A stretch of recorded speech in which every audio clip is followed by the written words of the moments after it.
जैसा कि अब हमें पता है कि जो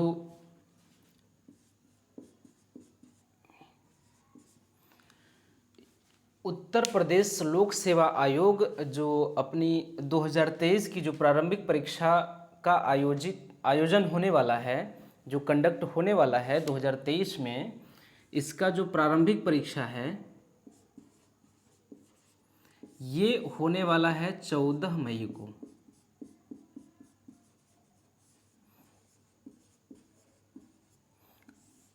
14 मई को ये परीक्षा आयोजित होने वाली है। तो अब हमें करना क्या है कि बचे कितने दिन हैं। 14 मई से जो आज जो दिनांक है, आज 4 तारीख, आज है 4 अप्रैल। 4 अप्रैल से 4 मई तक, 4 अप्रैल से 4 मई तक एक महीना, एक महीना ये हो गया, प्लस 10 दिन और हो गया। एक महीना और 10 दिन परीक्षा जो प्रारंभिक परीक्षा है उत्तर प्रदेश लोक सेवा आयोग की, वो आयोजित होने वाली है आज से एक महीना 10 दिन बाद, यानी कि लगभग 40 दिन बाद ये परीक्षा आयोजित होने वाली है।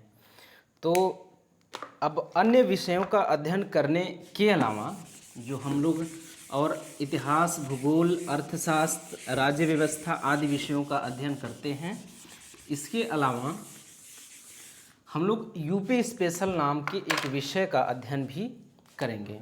तो यूपी स्पेशल क्यों करेंगे? क्योंकि यूपी स्पेशल जो है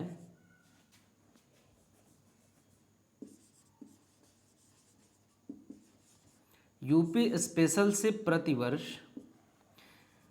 कम से कम 5, अधिक से अधिक 25 सवाल पूछे जाने के चांस बन सकते हैं। 5 से लेकर 25 सवाल पूछे जाने के चांस बन सकते हैं। इतना सवाल पूछे जाने का मौका बना रहता है यूपी स्पेशल से। तो हम लोग यूपी स्पेशल उत्तर प्रदेश की प्री परीक्षा आयोजित होने से लगभग 10 दिन पहले तक हम लोग, 10-15 दिन पहले तक हम लोग यूपी स्पेशल को कंप्लीट कर लेंगे। तो इससे क्या होगा कि 5 से 25 सवाल जो हमें परीक्षा में देखने को मिलेंगे, उसको हल करने में, इन सवालों का सामना करने में हमें कोई दिक्कत नहीं आएगी। तो अभी जो हम लोग आज इसके अंतर्गत जो पहला टॉपिक होगा, जो पहला बिंदु होगा जिस पे हम लोग चर्चा करेंगे, वो है, उससे पहले हम लोग ये जान लेते हैं कि हम लोग जो स्रोत है, जो यहाँ पे पढ़ेंगे, यहाँ पे जो स्रोत है वो क्या क्या है। जो पहला है वो दृष्टि की है, दृष्टि की पुस्तक है। ये उत्तर प्रदेश राज्य विशेष ये पुस्तक है, उत्तर प्रदेश राज्य विशेष।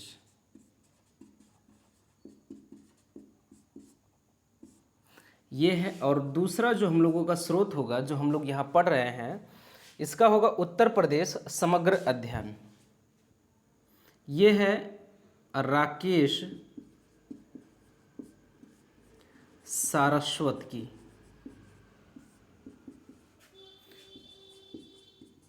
उत्तर प्रदेश समग्र अध्ययन, राकेश सारस्वत की ये पुस्तक। और तीसरी जो पुस्तक है वो है हमारे यहाँ उत्तर प्रदेश ये परीक्षावाड़ी की, परीक्षावाड़ी की जो पुस्तक है उत्तर प्रदेश। और जो चौथी पुस्तक है यहाँ पे हम लोग ले रहे हैं स्रोत के रूप में, वो है केबीसी नैनो प्रकाशन की है पब्लिकेशन।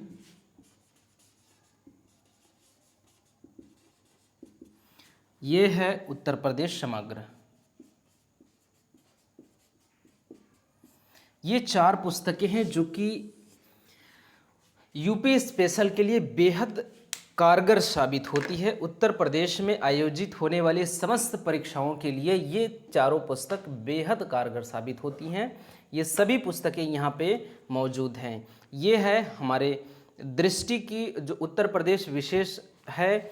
ये अगली जो पुस्तक है ये उत्तर प्रदेश समग्र अध्ययन है राकेश सारस्वत की।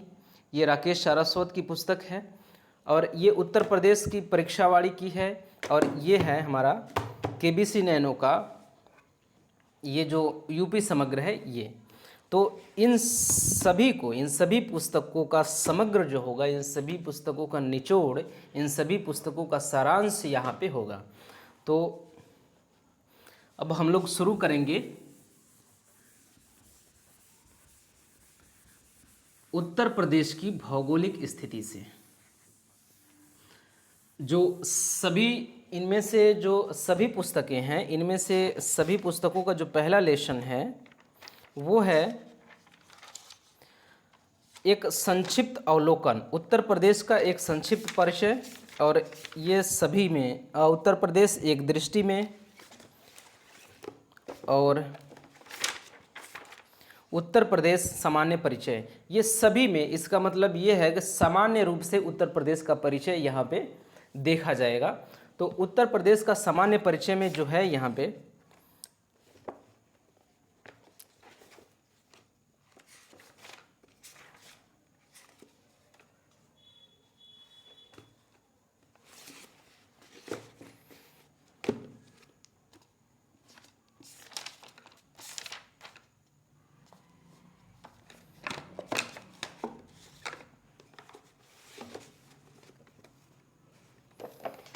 उत्तर प्रदेश का सामान्य परिचय। उत्तर प्रदेश का सामान्य परिचय देखने से पहले हम लोग उत्तर प्रदेश की भौगोलिक स्थिति के बारे में हम लोग पहले यहाँ पे बात कर लेते हैं। उत्तर प्रदेश की भौगोलिक स्थिति के बारे में हम लोग बात कर लें, उसके बाद हम लोग इन पुस्तकों में चलेंगे। तो उत्तर प्रदेश की भौगोलिक स्थिति में हम लोग क्या बात करेंगे, तो उत्तर प्रदेश की भौगोलिक स्थिति उससे पहले हम लोग ये देखें कि जो उत्तर प्रदेश की भौगोलिक स्थिति में हम लोग उत्तर प्रदेश की अक्षांशीय और देशांतरी विस्तार की बात करेंगे। तो अक्षांशीय और देशांतरी विस्तार की बात करने अगर हम लोग करने जा रहे हैं तो पहले हम अक्षांश और देशांतर रेखाओं के बारे में हम लोग बात करें। उससे पहले एक बात और यहाँ पे कर लें कि जैसे ये है, ये 0 डिग्री है, ये 0 डिग्री अक्षांश रेखा है जो कि जिसको हम लोग देशांतर रेखा भी, भूमध्य रेखा भी कहा जाता है। हम लोग इसको भूमध्य रेखा भी कहते हैं। भूमध्य रेखा के नाम से जानी जाने वाली ये रेखा है जो कि 0 डिग्री अक्षांश रेखा है। ये जो भूमध्य रेखा है, ये रेखा पृथ्वी को 2 बराबर भागों में बांटती है। ये जो भूमध्य रेखा है, भू का अर्थ होता है पृथ्वी और मध्य का अर्थ होता है बीचों बीच। तो पृथ्वी के बीचों बीच खींची गई ये रेखा है। और चूँकि पृथ्वी को बीचों बीच ये रेखा जब खींच दी गई तो पृथ्वी अपने आप 2 भागों में विभाजित हो जाती है, काल्पनिक रूप से 2 भागों में विभाजित हो जाती है। ये काल्पनिक रेखा है और विभाजित भी हो जाती है काल्पनिक रूप से, ऐसा नहीं कि 2 भागों में विभाजित हो जाती है, ये विभाजित होती है काल्पनिक रूप से। अब ये गोला है, ये गोला है। गोला, इस गोले को आधा भाग में करा जाए तो इसका भाग जो होगा अर्ध होगा। तो इसीलिए एक शब्द निकल के आता है इन्हीं 2 शब्दों से, गोलार्ध। गोलार्ध। ये जो गोला है, ये गोले को आधा कर दिया गया है, अर्ध किया गया है। ये अर्ध है, यही अर्ध गोला गोलार्ध है। ये भी अर्ध गोला गोलार्ध है, लेकिन कौन सा गोलार्ध है? ये गोलार्ध कहाँ स्थित है? तो ये गोलार्ध है उत्तर में, तो ये उत्तरी गोलार्ध हो जाता है, उत्तरी गोलार्ध हो जाता है ये। और ये गोला कहाँ स्थित है? नीचे वाला इस भूमध्य रेखा के दक्षिण में स्थित है, तो ये दक्षिणी गोलार्ध हो जाता है, दक्षिणी गोलार्ध। दक्षिण वाले आधे गोले का हिस्सा है ये ऐसा आधा गोला है जो दक्षिण में स्थित है, इसलिए दक्षिणी गोलार्ध है। ये ऐसा गोले का आधा हिस्सा है जो उत्तर में है, इसलिए ये उत्तरी गोलार्ध है। गोला प्लस अर्ध, ये इनसे सब, गोला का अर्थ है ये पूरा गोला, अर्ध का मतलब है आधा। अब गोले का आधा हिस्सा उसको गोलार्ध कहेंगे, तो ये उत्तरी वाला जो गोले का आधा हिस्सा है वो उत्तरी गोलार्ध है और दक्षिणी वाला दक्षिणी गोलार्ध है। ये है सिंपल सी बात। अब अगर हम लोग यहाँ पे बात करें तो भारत की अवस्थिति कहाँ है? भारत की अवस्थिति कहाँ है? तो अगर देखें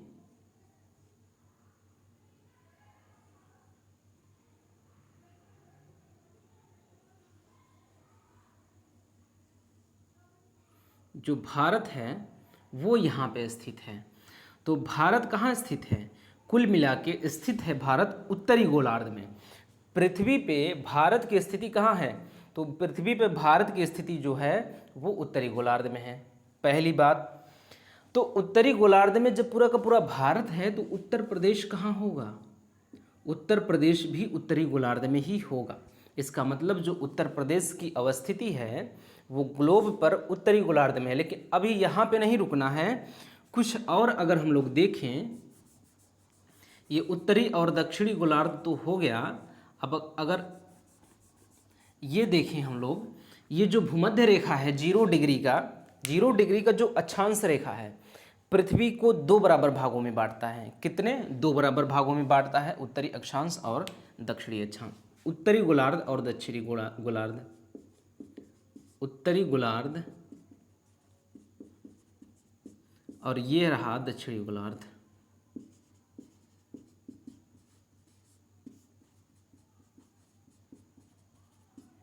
दक्षिणी गोलार्ध, ये जो 0 डिग्री अक्षांश रेखा है ये पृथ्वी को 2 बराबर भागों में उत्तरी गोलार्ध और दक्षिणी गोलार्ध में काल्पनिक रूप से बांट देता है।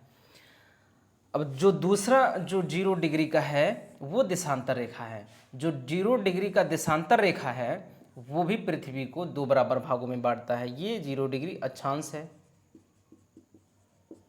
ये 0 डिग्री देशांतर है। ये जो 0 डिग्री का अक्षांश है पृथ्वी को 2 बराबर भागों में बांटता है, उत्तरी गोलार्ध और दक्षिणी गोलार्ध। और वहीं ये जो 0 डिग्री का देशांतर है ये भी पृथ्वी को 2 बराबर गोलों में बांटता है। जो ये है ये पश्चिमी गोलार्ध,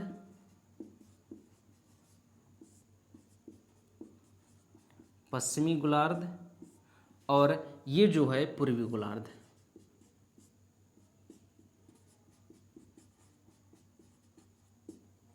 पूर्वी गोलार्ध, ये भी ये देशांतर रेखा भी 0 डिग्री देशांतर रेखा जो है ये भी पृथ्वी को 2 बराबर भागों में बांट देता है, पश्चिमी गोलार्ध और उत्तरी गोलार्ध। लेकिन ये दोनों मिलके पृथ्वी को 4 बराबर भागों में बांटते हैं। अभी हम लोग देखते हैं, अब इस हिसाब से अगर हम लोग देखें तो हम पाएंगे कि जो भारत की अवस्थिति है ये पूर्वी गोलार्ध में है। अगर अक्षांश रेखा को अगर हम लोग आधार मानते हैं तो जो ग्लोब पे पृथ्वी की अवस्थिति, जो भारत की अवस्थिति है वो है उत्तरी गोलार्ध में। इस हिसाब से उत्तर प्रदेश की अवस्थिति भी उत्तरी गोलार्ध में ही होनी चाहिए। दूसरी बात कि अगर देशांतर रेखा को आधार मानते हैं तो जो भारत की अवस्थिति है वो पूर्वी गोलार्ध में आ जाएगी, और पूर्वी गोलार्ध में भारत की अवस्थिति होने की वजह से उत्तर प्रदेश की अवस्थिति भी पूर्वी गोलार्ध में हो जाती है।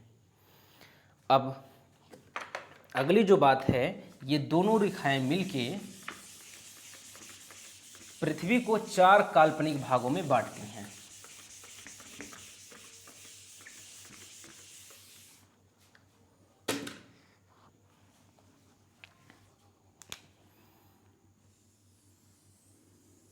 ये दोनों रेखाएं मिलके ये 0 डिग्री अक्षांश रेखा, ये 0 डिग्री देशांतर रेखा दोनों मिलके, ये दोनों रेखाएं मिलके पृथ्वी को 4 बराबर भागों में बांटती हैं।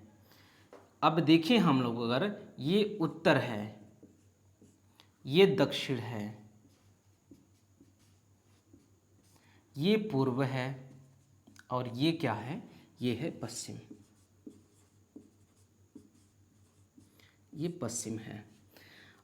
जो ये वाला हिस्सा है गोले का, ये वाला हिस्सा है, ये इसका नाम जो नामकरण किया गया है, इसका नाम है, इसका नाम इस दिशा और इस दिशा के सम्मिलित रूप से रखा गया है, और ये होगा उत्तरी पूर्वी गोलार्ध, उत्तरी पूर्वी गोलार्ध, ये हो गया।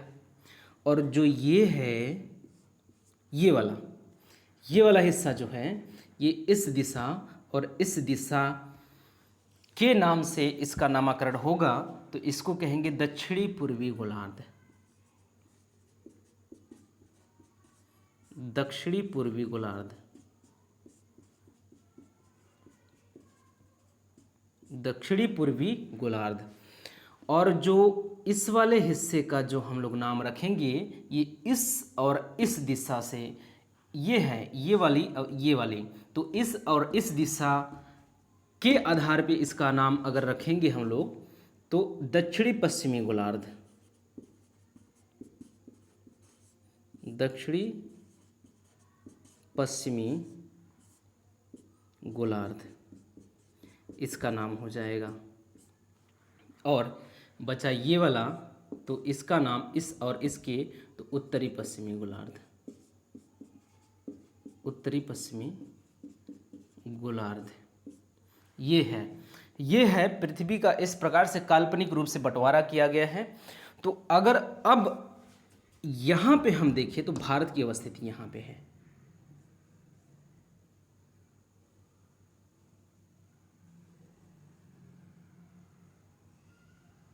जो भारत की अवस्थिति है वो यहाँ पे हमें देखने को मिलती है, यहीं पे उत्तर प्रदेश।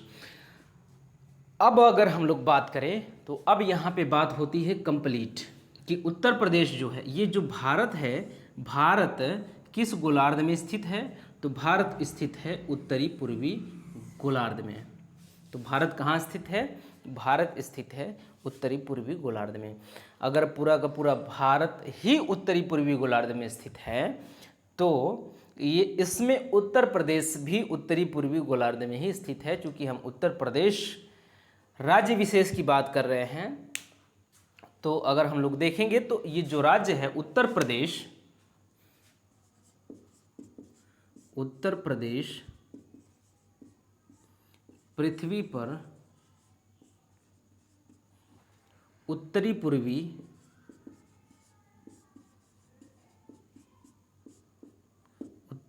गोलार्ध में स्थित है। ये एक सिंपल सी लाइन हम लोगों की तैयार हो गई। ये तैयार हो गई हमारी लाइन कि जो उत्तर प्रदेश है पृथ्वी पर उत्तरी पूर्वी गोलार्ध में स्थित है। जैसे ही हम कहते हैं उत्तरी पूर्वी गोलार्ध में स्थित है तो हमारी नज़र यहाँ पे आती है उत्तरी पूर्वी गोलार्ध में स्थित है। ये बात हो गई कंप्लीट। अब उसके बाद इसका जो स्थिति, अब अक्षांशीय और देशांतरी विस्तार की हम लोग बात करें इसका।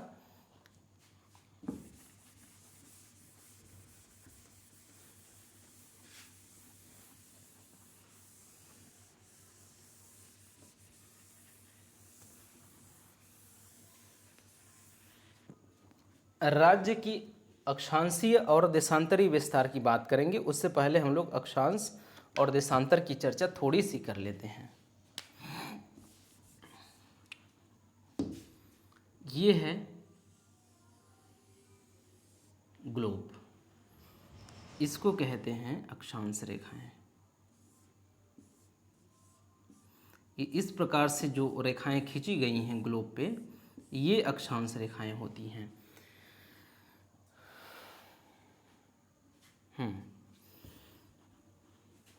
ग्लोब पर या पृथ्वी पर पृथ्वी पर क्षैतिज रूप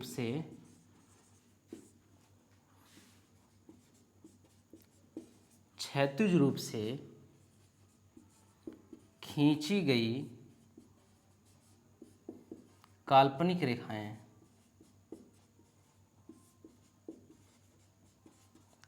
रेखाएं जो होती हैं वो अक्षांश रेखा कहलाती हैं। ये हो गई अक्षांश रेखाओं के बारे में बात। तो अक्षांश रेखा का मतलब क्या है? तो अक्षांश रेखा पृथ्वी पे जो क्षैतिज रूप से रेखाएं खींची गई है, जो इस तरह से खींची गई हैं, जो इस तरह की रेखाएं हैं, सीधी रेखाएं, इसका मतलब कि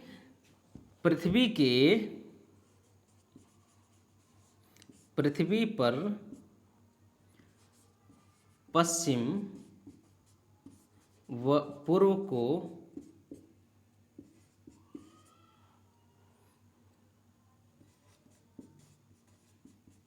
मिलाने वाली सीधी काल्पनिक रेखा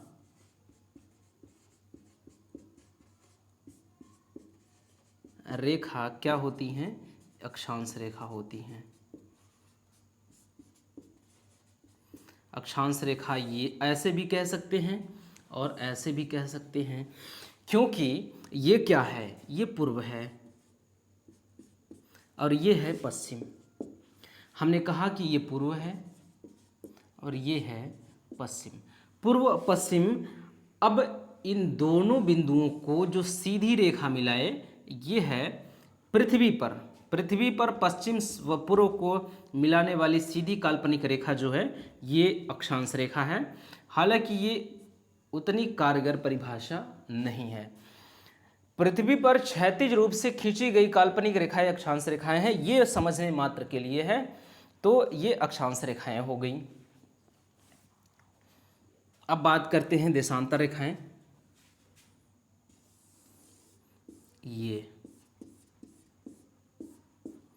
ये मतलब कि पृथ्वी पर खींची गई ऊर्ध्वाधर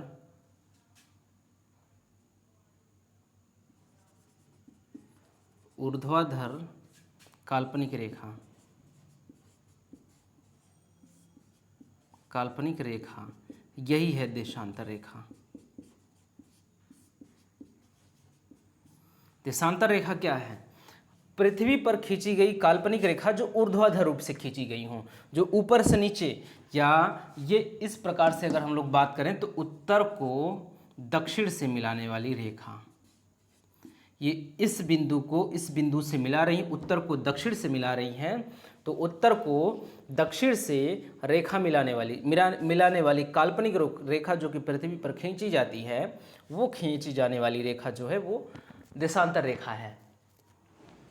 पृथ्वी पर खींची गई ऊर्ध्वाधर काल्पनिक रेखा जो है वो देशांतर रेखा है। अब उत्तर प्रदेश की अगर हम लोग बात करें, तो अगर हम उत्तर प्रदेश का अक्षांशीय विस्तार की बात कर रहे हैं, तो इसका मतलब कि हम उत्तर प्रदेश के उत्तर से दक्षिण के विस्तार की बात कर रहे हैं। क्यों? क्योंकि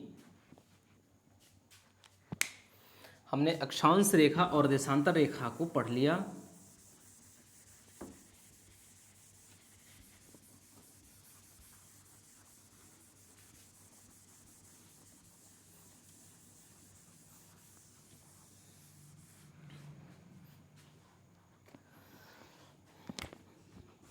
अगर हम लोग उत्तर प्रदेश का अक्षांशीय विस्तार देख रहे हैं, अक्षांशीय विस्तार, तो अक्षांशीय विस्तार का मतलब ये है कि ये मान लीजिए कि उत्तर प्रदेश है, ये उत्तर प्रदेश है, तो हम इस विस्तार की बात कर रहे हैं, इस विस्तार की बात कर रहे हैं। इसका मतलब एक उत्तरी बिंदु होगा, एक उत्तरी क्षेत्र होगा, एक दक्षिणी होगा, एक होगा दक्षिणी। ये उत्तरी और दक्षिणी, क्योंकि यही तो देशांतर रेखाएं हैं, जो यही तो अक्षांश रेखाएं हैं, अक्षांश रेखाएं, देशांतर नहीं, अक्षांश रेखाएं। उत्तर से दक्षिण की पूर्व से पश्चिम की ओर, पूर्व से पश्चिम की ओर जो रेखाएं खींची गई हैं, या जो इस प्रकार की रेखाएं खींची गई हैं, इस तरह से सीधी, इस तरह की रेखाएं जो खींची गई हैं, जिस तरह से लेटी हुई रेखाएं, लेटी हुई रेखाएं जो हैं, जो क्षैतिज रूप से खींची गई हैं, वही अक्षांश रेखाएं हैं। और अक्षांशीय विस्तार अगर हम लोग कह रहे हैं तो इसका मतलब कि कोई ना कोई एक ऐसा अक्षांश होगा जो उत्तर में होगा, और कोई ना कोई एक ऐसा अक्षांश होगा जो इसके दक्षिणी हिस्से को टच करेगा। तो इसका मतलब हम उत्तर से दक्षिण के विस्तार की बात कर रहे होते हैं, अगर अक्षांशीय विस्तार की बात कर रहे होते हैं उत्तर प्रदेश के बारे में। तो उत्तर प्रदेश का जो उत्तरी अक्षांश है, वो जो उत्तर प्रदेश का जो उत्तरी अक्षांश होगा वो उच्च अक्षांश होगा। ऐसे अगर ये ग्लोब है, ये है 0 डिग्री, ऊपर जाएंगे 10 डिग्री, और ऊपर जाएंगे 20 डिग्री, और ऊपर जाएंगे 30, 40, ऐसे करते करते मिलेगा। इसका मतलब है कि जितना ही हम लोग ऊपर जा रहे हैं हमें उच्च संख्याएं मिलती जा रही हैं। 10, 20, 30, 40, ऊपर हम लोग बढ़ रहे हैं, संख्याएं उच्च मिलती जा रही हैं। जब संख्याएं उच्च मिलती जा रही हैं इसका मतलब उच्च अक्षांश मिलेंगे, उच्च अक्षांश मिलेंगे। 0 डिग्री से उत्तर की ओर जाने पे उच्च अक्षांश मिलेंगे उत्तरी गोलार्ध में, उत्तरी गोलार्ध में। अब 0 डिग्री से उत्तर की ओर हम लोग उत्तरी गोलार्ध में ही जा सकते हैं। 0 डिग्री से उत्तर की ओर दक्षिणी गोलार्ध में नहीं जाया जा सकता। ये है 0 डिग्री। अब 0 डिग्री से उत्तर की ओर हम लोग चलेंगे तो उत्तरी गोलार्ध में ही जाएंगे, निश्चित रूप से दक्षिणी गोलार्ध में कभी नहीं आएंगे। तो उत्तरी गोलार्ध में उत्तर की ओर जाने पे जो रेखाएं हैं, उच्च अक्षांश रेखाएं हमें मिलने वाली हैं। तो उच्च अक्षांश रेखाएं, इसका मतलब जो उत्तरी हिस्सा होगा उत्तर प्रदेश का वो उच्च अक्षांशीय क्षेत्र होगा, उच्च अक्षांशीय क्षेत्र होगा ये वाला। और ये जो ये होगा ये अपेक्षाकृत निम्न अक्षांशीय क्षेत्र होगा, निम्न अक्षांशीय क्षेत्र होगा ये वाला, नीचे वाला।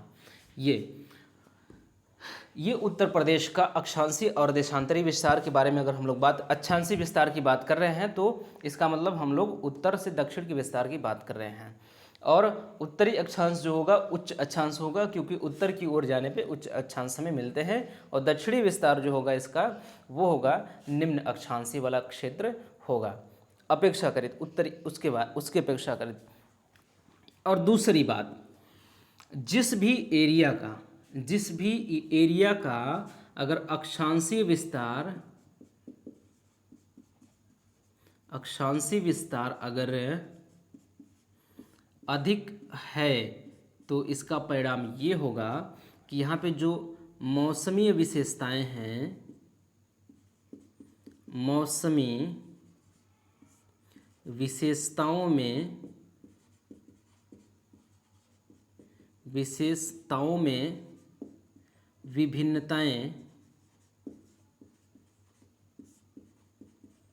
विभिन्नताएं अधिक मिलती हैं, अपेक्षाकृत अधिक मिलती हैं।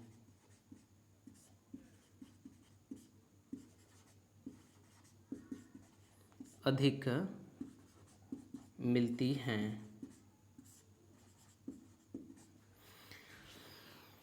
जब अगर जिस भी क्षेत्र का अक्षांशीय विस्तार जितना अधिक होगा उस क्षेत्र में मौसम की विभिन्नताएं जो हैं, मौसमी विविधताएं अधिक मिलेंगी। अलग अलग प्रकार की मौसम मिलेंगे, भिन्न भिन्न प्रकार के मौसम मिलेंगे अगर उस क्षेत्र का अक्षांशीय विस्तार अधिक है तो। अगर अक्षांशीय विस्तार उस क्षेत्र का कम है तो इसका मतलब है कि जो मौसमी या जलवायुवीय विशेषताएं हैं, जो जलवायुवीय विशेषताओं में जो विभिन्नताएं हैं वो देखने को कम मिलती हैं। तो ये बात रही है। अब इसके बारे में, ये अक्षांशी विस्तार के बारे में बात हो रही है। तो अक्षांशी विस्तार में हमने देखा कि मौसमी विशेषताओं में विभिन्नताएं अपेक्षाकृत अधिक मिलती हैं जब अक्षांशी विस्तार अधिक होता है। एक दो एरिया है, ये एक है, इसका अक्षांशी विस्तार 2 डिग्री है, 2 डिग्री का अंतर है, और इसका अक्षांशी विस्तार 5 डिग्री है। तो जो यहाँ का जो मौसमी विशेषताएं हैं, यहाँ की मौसमी विशेषताएं हैं, मौसमी विशेषताओं में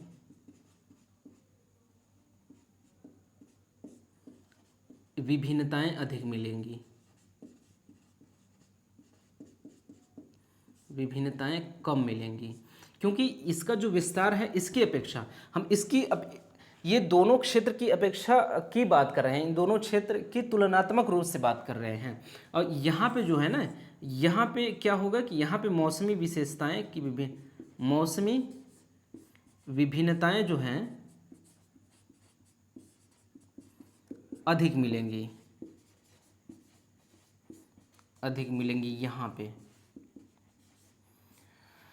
अब इससे क्या होगा, इससे समझने में ये फायदा मिलेगा कि अब मौसमी विशेषताएं, विभिन्नताएं जो हैं वो कम होंगी, मौसमी विशेषताएं यहाँ पे अधिक होंगी। इसका मतलब इस बिंदु पे जो इस एरिया का दक्षिणतम बिंदु होगा, ये दक्षिणतम एरिया होगा, वहाँ पे जिस प्रकार की फसल का उत्पादन हो रहा होगा उससे बिल्कुल अलग इसके उत्तरी क्षेत्रों में उस फसल का उत्पादन होगा, विपरीत फसल का।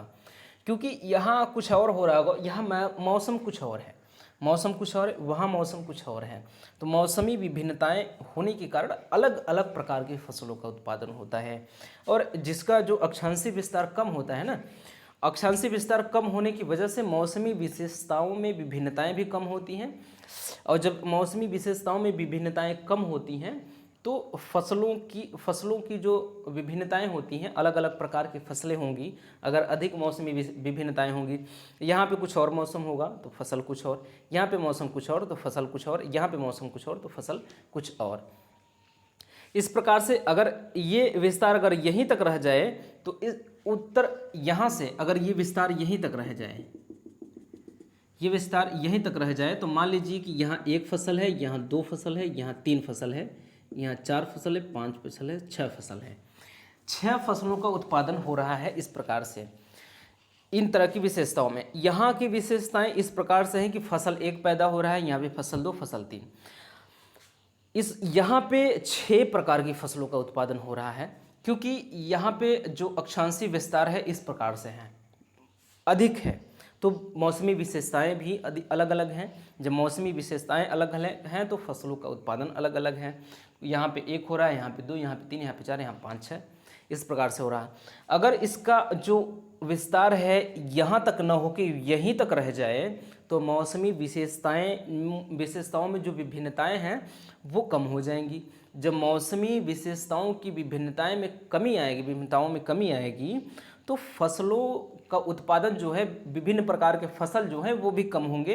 तो यहाँ पे 1, 2, 3 प्रकार के फसल ही उत्पादित किए जाएंगे। ये है, ये बड़ी बात देखने को मिलती है अक्षांशी और देशांतरी अक्षांशी विस्तार के संदर्भ में। तो उत्तर प्रदेश की अक्षांशी विस्तार की अगर हम लोग बात करें,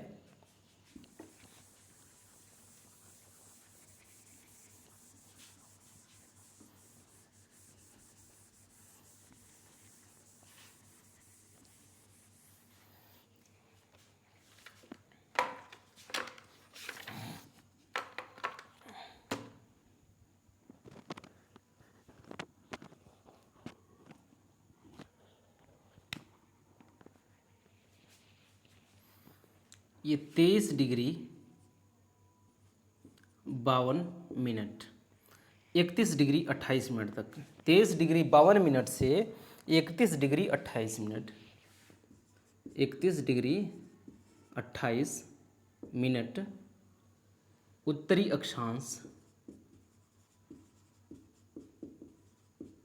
और यहाँ भी उत्तरी अक्षांश, ये है इसका विस्तार। तो उत्तर प्रदेश का जो अक्षांशीय विस्तार है, चूंकि ये उच्च अक्षांशीय क्षेत्र है, ये है उच्च अक्षांशीय क्षेत्र, ये है देख लीजिए उच्च अक्षांश है, ये निम्न अक्षांशीय 23, 24, 25, 26, 27, 28, 29, 30, 31, इसकी अपेक्षा ये उच्च अक्षांश है। तो उत्तर की ओर अगर हम लोग बढ़ेंगे, उत्तर की ओर, जब उत्तर की ओर हम लोग बढ़ेंगे, ऊपर की ओर बढ़ेंगे ग्लोब में, जो उत्तरी गोलार्ध में, तो उत्तर की ओर बढ़ने पे उच्च अक्षांश क्षेत्र हमें देखने को मिलता है। तो ऐसे क्या होगा कि निम्न अक्षांशीय क्षेत्रों में जो है वो वहाँ पे जो तापमान है वो निम्न अक्षांशीय, जो उच्च अक्षांशीय क्षेत्रों की अपेक्षा निम्न अक्षांशीय क्षेत्र में तापमान की प्राप्ति अधिक होती है, सूर्यातप की प्राप्ति अधिक होती है निम्न अक्षांशीय क्षेत्रों में। तो अगर हम लोग यहाँ पे इस प्रकार से देखें अगर, तो जो सूर्यातप की प्राप्ति यहाँ होगी उससे कहीं ज़्यादा यहाँ पे होगी। इस क्षेत्र में सूर्यातप की प्राप्ति अधिक होगी, सूर्य की प्राप्ति यहाँ पे अधिक होगी। तो इसकी अपेक्षा जो ये वाला एरिया होगा, ये वाला रीजन होगा उत्तर प्रदेश का दक्षिण वाला, वहाँ पे गर्मी देखने को अधिक मिलेगी। यहाँ पे अधिक गर्मी देखने को मिलेगी। जो दक्षिण में जिला है, जो यहाँ पे जो सोनभद्र है, इसका दक्षिणी जिला जो है उत्तर प्रदेश का सोनभद्र है, सोनभद्र, ये यूपी का दक्षिणी जिला है, दक्षिणी जिला। और जो उत्तरी जिला है उत्तर प्रदेश का वो है सहारनपुर,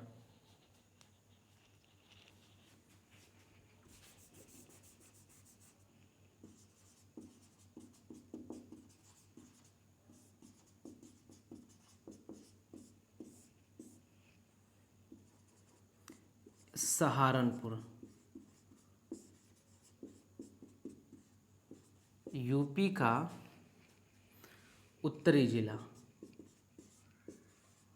ये है सहारनपुर। तो अगर हम लोग देखेंगे तो जो सहारनपुर है, उत्तर प्रदेश का जो सहारनपुर है, यहाँ पे कम गर्मी मिलेगी, यहाँ पे सूर्यातप की प्राप्ति कम होगी, यहाँ पे सूर्यातप की प्राप्ति अधिक होगी। जो सोनभद्र है, अगर हम लोग सहारनपुर और सोनभद्र दोनों की बात करें तो सोनभद्र की अपेक्षा कम गर्मी यहाँ पे मिलेगा सहारनपुर में, और सोनभद्र में अधिक गर्मी देखने को मिलेगा, क्योंकि ये निम्न अक्षांशीय क्षेत्रों की ओर धीरे धीरे बढ़ता जा रहा है। और ये निम्न अक्षांशीय क्षेत्रों की ओर 0 डिग्री तक जाते जाते हमें सूर्यातप की प्राप्ति सर्वाधिक देखने को मिलती है। तो इस प्रकार से ये मौसमी विभिन्नताएं यहाँ पे देखने को मिलती हैं। अब इसके बाद इसका जो अक्षांशीय विस्तार है 31 डिग्री 28 मिनट उत्तरी अक्षांश से, 23 डिग्री 52 मिनट उत्तरी अक्षांश से 31 डिग्री 28 मिनट उत्तरी अक्षांश तक इसका जो अक्षांशीय विस्तार है उत्तर प्रदेश का वो है। अब देशांतरी विस्तार की बात करें हम लोग अगर,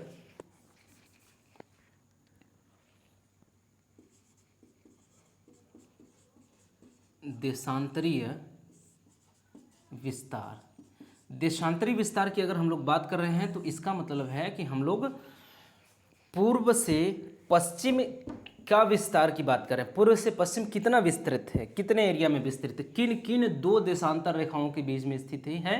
देशांतरी विस्तार का मतलब ये है। तो अगर ये उत्तर प्रदेश है,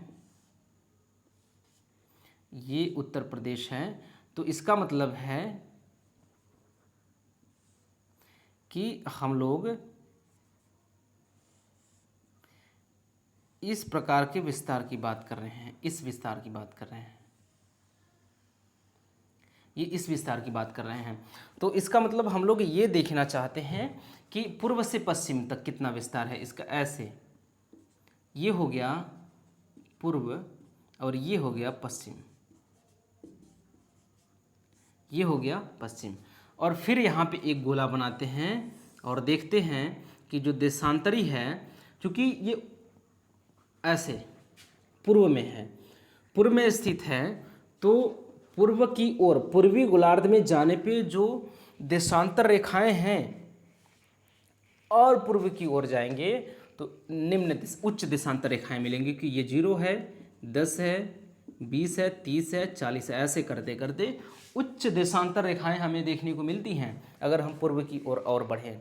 तो इसका मतलब ये जो पश्चिम है ये निम्न देशांतर रेखा होगा, यहाँ पे निम्न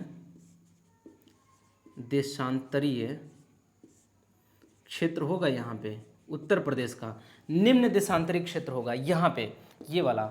और ये क्योंकि उत्तर की ओर बढ़ते जा रहे हैं तो ये होना चाहिए उच्च देशांतरीय क्षेत्र, उच्च देशांतरीय क्षेत्र होना चाहिए ये वाला, ये वाला, ये वाला एरिया, ये वाला एरिया जो है पश्चिम वाला ये निम्न देशांतरीय क्षेत्र होना चाहिए और पूर्व वाला उच्च देशांतरीय क्षेत्र होना चाहिए, क्योंकि जितना ही हम पूर्व की ओर बढ़ रहे हैं तो उच्च देशांतर रेखाएं हमें मिलती जा रही हैं।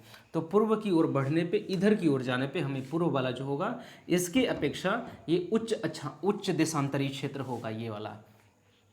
तो यहाँ पे हमने ये बातें देख ली। अब एक बात और अगर हम लोग देखें देशांतरीय विस्तार के बारे में, तो जिस भी राज्य का या जिस क्षेत्र का देशांतरीय विस्तार अधिक होता है वहाँ पे मौसमी विशेषताएं नहीं, वहाँ पे समय की विभिन्नताएं मिलती हैं। अगर ये विस्तार इस प्रकार से है तो यहाँ पे जो एक टाइम होगा, यहाँ पे मान लीजिए 1 बज रहा है तो यहाँ पे कुछ और 1, 2, 3 ऐसे मतलब 1, 12, 11 ऐसे बजेगा। ये टाइम की विभिन्नताएं हैं, जो टाइम का डिफरेंट है यहाँ पे अधिक हो जाएगा देशांतरीय विस्तार से। देशांतरीय विस्तार से क्या होगा, अगर जिस भी एरिया का देशांतरीय विस्तार अधिक होगा वहाँ पे समय की विभिन्नताएं देखने को अधिक मिलेंगी। तो अगर हम लोग देशांतरीय विस्तार, अगर ये मान लीजिए एक एरिया है, ये इसका देशांतरीय विस्तार इतना है कि यहाँ 12 बजा हुआ है, यहाँ 11 बजा हुआ है, यहाँ 10 बजा हुआ है, मान लेते हैं ये। तो 3 विभिन्नताएं देखने को मिल रही हैं समय में। अगर यही देशांतरीय विस्तार और अधिक हो जाए तो हमें यहाँ पे 12 दिखेगा, यहाँ पे 11 दिखेगा, यहाँ पे 10 दिखेगा, यहाँ पे 9 दिखेगा, यहाँ पे 8 दिखेगा। तो विभिन्नताएं देखिए, विभिन्नताएं बढ़ गई, समय की विभिन्नताएं कितनी बढ़ गई, 1, 2, 3, यहाँ पे 3 विभिन्नताएं थीं, 3 विभिन्नताएं थीं, 1, 2, 3, 4, 5, यहाँ पे 5 विभिन्नताएं हो गई, 5 विभिन्नताएं।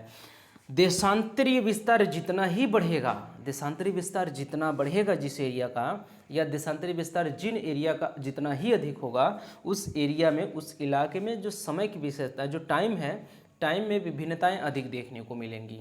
यहाँ पे विविधताएं अधिक देखने को मिलेंगी समय में। तो यहाँ पे हमें देखने को इस प्रकार से मिलती हैं। अब इसके देख लेते हैं कितने डिग्री तक इसका विस्तार है उत्तर से दक्षिण तक। तो 77 डिग्री 51 मिनट पूर्वी देशांतर, 77 डिग्री 51 मिनट पूर्वी देशांतर से, ये 77 डिग्री 51 मिनट ये पूर्वी देशांतर है, और 81 डिग्री 84 डिग्री 38 मिनट, ये 84 डिग्री 38 मिनट,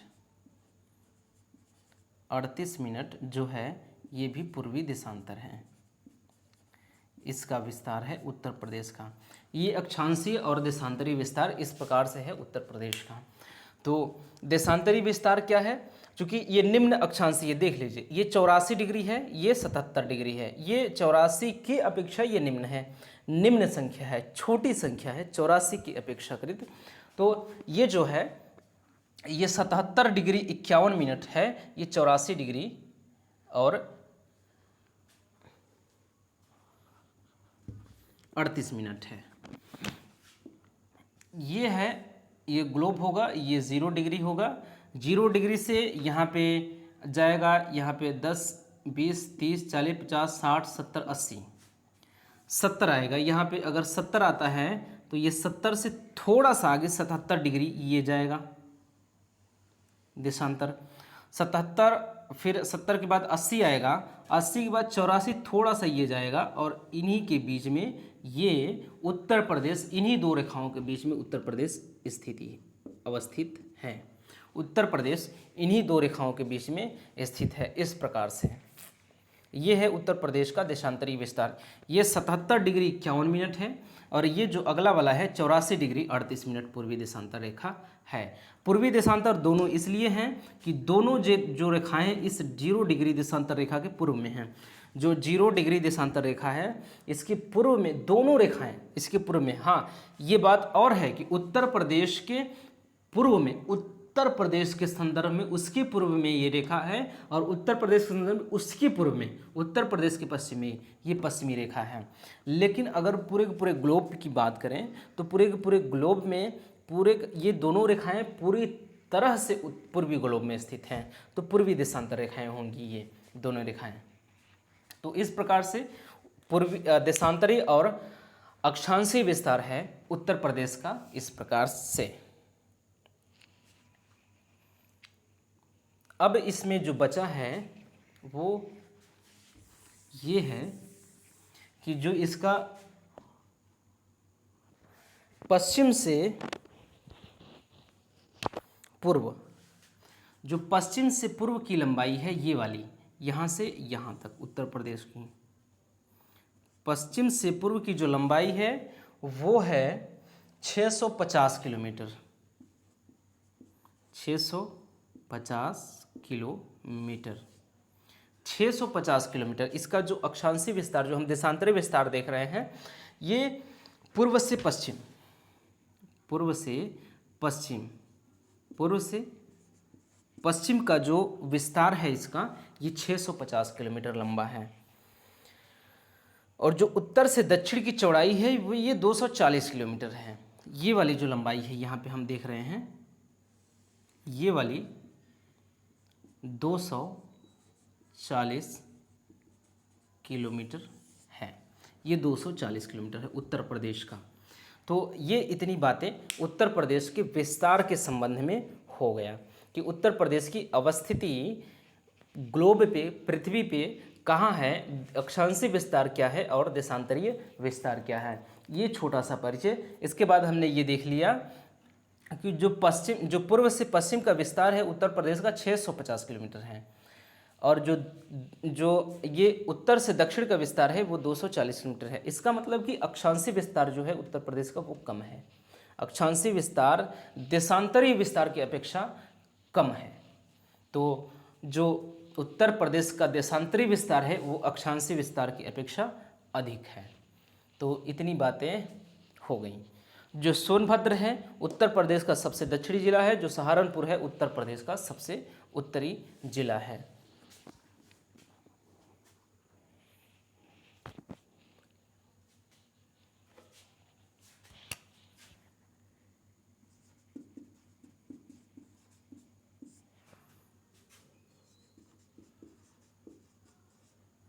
यहाँ पे भी जो इसकी विशेषता है, ये उत्तर प्रदेश का सबसे पश्चिमी जिला कौन सा है, ये है शामली।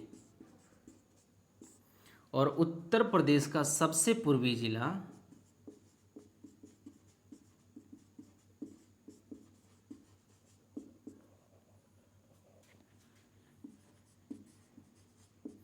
ये है बलिया। ये इतनी बातें हो गई। जो उत्तर प्रदेश का अक्षांशीय विस्तार है वो 23 डिग्री 52 मिनट उत्तरी अक्षांश से 31 डिग्री 28 मिनट उत्तरी अक्षांश तक है।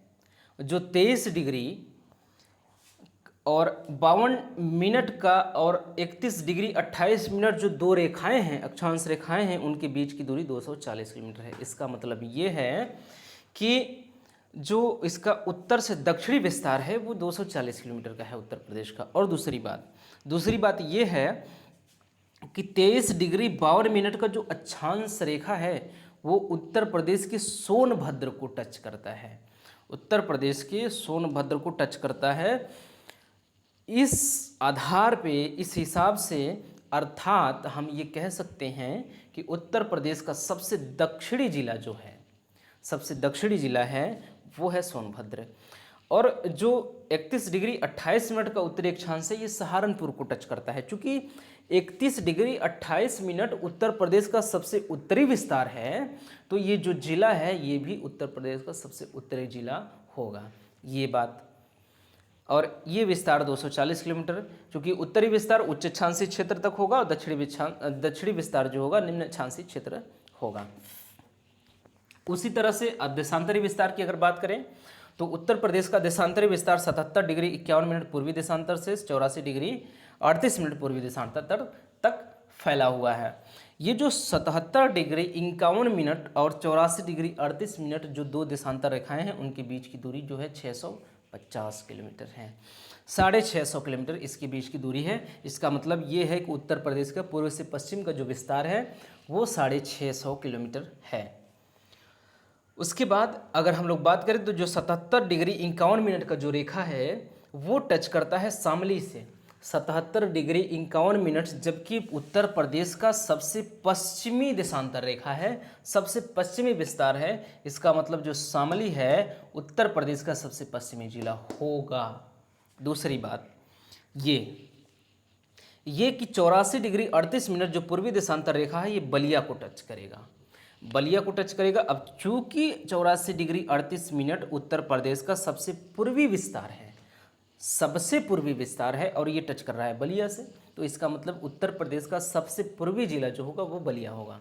इससे अब देख लें, साधारण सी बात है कि उत्तर प्रदेश का सबसे पूर्वी जिला शामली, उत्तर प्रदेश का सबसे पूर्वी जिला क्या है? उत्तर प्रदेश का सबसे पूर्वी जिला है बलिया। उत्तर प्रदेश का सबसे पश्चिमी जिला क्या है? उत्तर प्रदेश का सबसे पश्चिमी जिला है शामली। दूसरी बात ये हो गई। और जो उत्तर प्रदेश है, उत्तर प्रदेश का सबसे उत्तरी जिला क्या है? उत्तर प्रदेश का सबसे उत्तरी जिला सहारनपुर है। उत्तर प्रदेश का सबसे दक्षिणी जिला क्या है? उत्तर प्रदेश का सबसे दक्षिणी जिला सोनभद्र है। उत्तर प्रदेश का उत्तर से दक्षिण तक जो विस्तार है वो कितना है? 240 किलोमीटर। उत्तर प्रदेश का पूर्व से पश्चिम का जो विस्तार है 650 किलोमीटर है। ये बात और रह गई क्या? ये विस्तार है, सब कुछ ठीक है। इतनी बातें हो गई उत्तर प्रदेश के अवस्थिति के संदर्भ में, उत्तर प्रदेश के विस्तार के संदर्भ में। यहाँ पे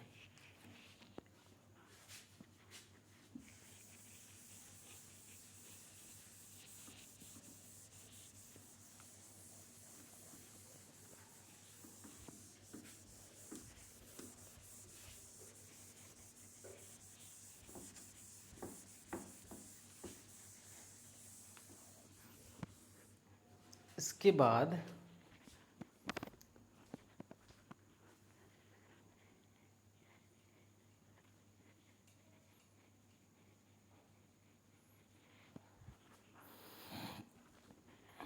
जो इसमें छोटा सा ये थोड़े से जो परिचय हैं इसमें देख लें अगर,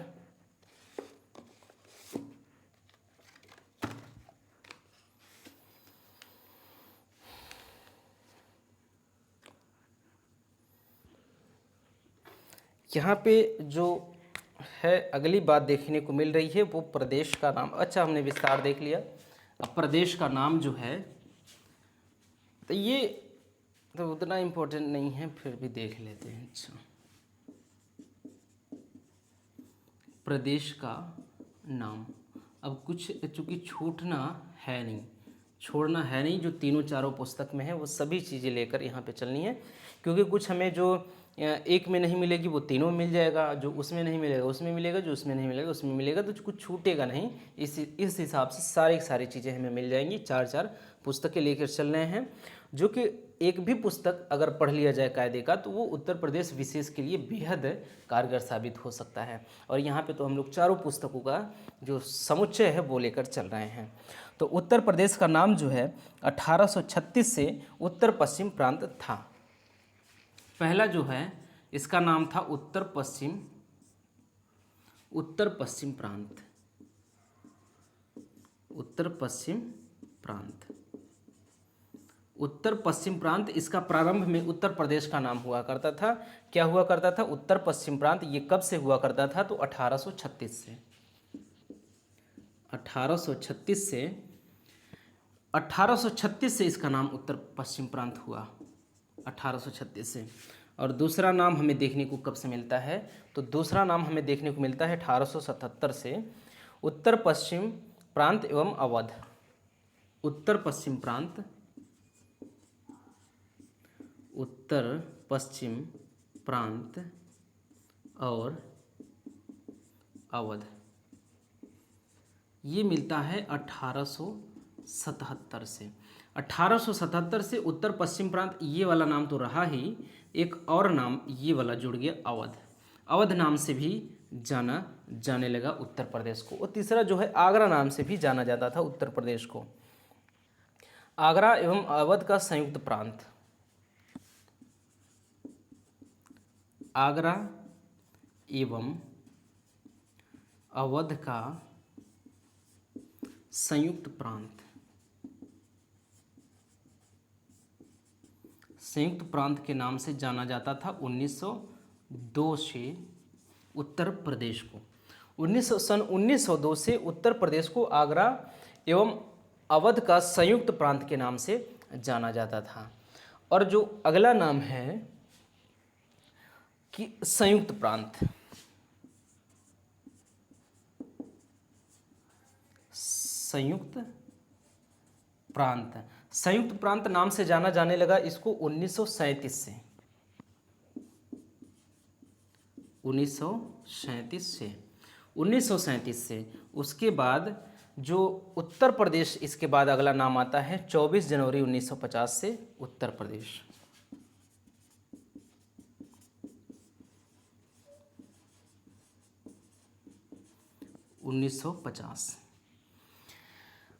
ये है उत्तर प्रदेश के, ये जो प्रदेश का नाम है इस प्रकार से सबसे पहले 1836 से 1877 तक इसको उत्तर पश्चिम प्रांत कहा जाता था उत्तर प्रदेश को।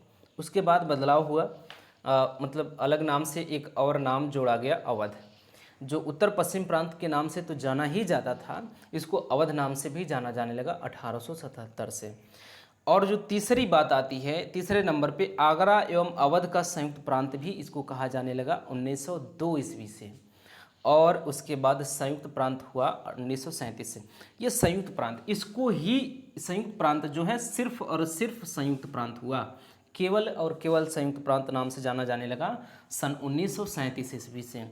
उसके बाद उत्तर प्रदेश नाम से जाना जाने लगा 24 जनवरी सन 1950 से।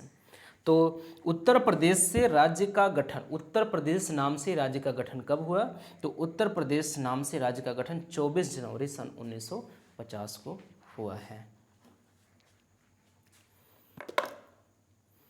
ये हो गई इतनी बातें उत्तर प्रदेश के नाम के संदर्भ में।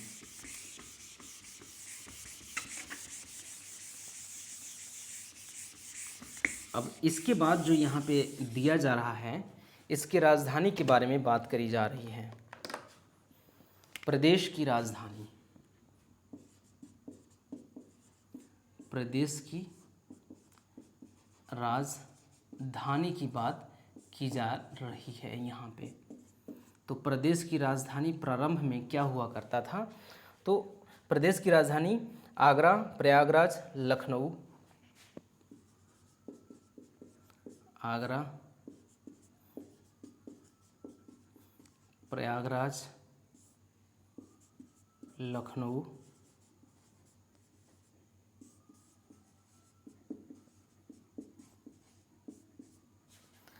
फिर लखनऊ,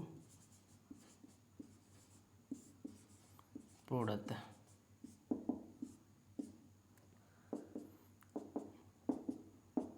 ये कब से हुआ, जो आगरा इसकी राजधानी है उत्तर प्रदेश की 1836 से आगरा रही।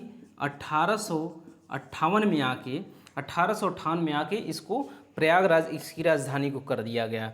उसके बाद 1920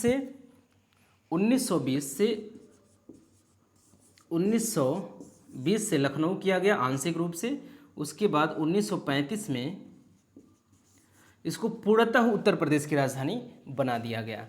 तो ये है प्रदेश की राजधानी के बारे में इतनी चर्चा हुई है। तो प्रदेश की राजधानी क्या है, प्रदेश की राजधानी प्रारंभ में थी आगरा, 1836 से 1858 तक आगरा ही रहा उत्तर प्रदेश की राजधानी। उसके बाद 1858 से 1920 तक ये प्रयागराज इलाहाबाद रहा उत्तर प्रदेश की राजधानी। उसके बाद 1920 में लखनऊ को राजधानी बनाया गया। 1935 तक ये आंशिक रूप से रहा, लखनऊ के कुछ क्षेत्र रहे थे, आंशिक रूप से शामिल थे लखनऊ उसमें उत्तर प्रदेश की राजधानी में। उसके बाद पूर्णतः 1935 में उत्तर प्रदेश की राजधानी को लखनऊ बना दिया गया और आज तक लखनऊ ही है। इसके बाद जो अगली चर्चा हम लोग यहाँ पे देखेंगे, उत्तर प्रदेश की सामान्य चर्चा ही अगली वीडियो में हम लोग उत्तर प्रदेश की सामान्य चर्चा, उत्तर प्रदेश के उत्तरी जिला, दक्षिणी जिला, ये सब तो हो गया। और फिर कौन सा जिला किस किस राज्य से लगा हुआ है, कितने ज़िले लगे हुए हैं, कौन सा जिला कितने ज़िले लगे हुए हैं नेपाल से, ये सारी चीज़ें अगले वीडियो में हम लोग देखेंगे। ये 2 वीडियो उत्तर प्रदेश का सामान्य परिचय में ये खप जाएगा। ये 2 वीडियो के बाद उसके बाद हम लोग उत्तर प्रदेश का इतिहास शुरू करेंगे। 2 वीडियो में या 2 वीडियो के लगभग लगेगा उत्तर प्रदेश का प्राचीन, मध्यकालीन और आधुनिक इतिहास को कंप्लीट कर लेंगे। इस प्रकार से धीरे धीरे हम लोग 14 मई से पहले हम लोग पूरे के पूरे उत्तर प्रदेश स्पेशल की क्लास कंप्लीट कर लेंगे। और इतिहास, भूगोल, उत्तर प्रदेश का अर्थशास्त्र, वहाँ की संस्कृति, वहाँ के कला, नृत्य, प्रमुख व्यक्तित्व, वहाँ की मिट्टियाँ और बाकी सारी चीज़ें हम लोग उत्तर प्रदेश के बारे में बात करने वाले हैं यहाँ पे। और सारी की सारी चीज़ें यहाँ से हम लोग 3-4 पुस्तकों को स्रोत के रूप में रखेंगे, जो कि बेहद ही महत्वपूर्ण होती हैं उत्तर प्रदेश के किसी भी एग्ज़ाम के संदर्भ में। तो अब अगला वीडियो लेकर मिलते हैं।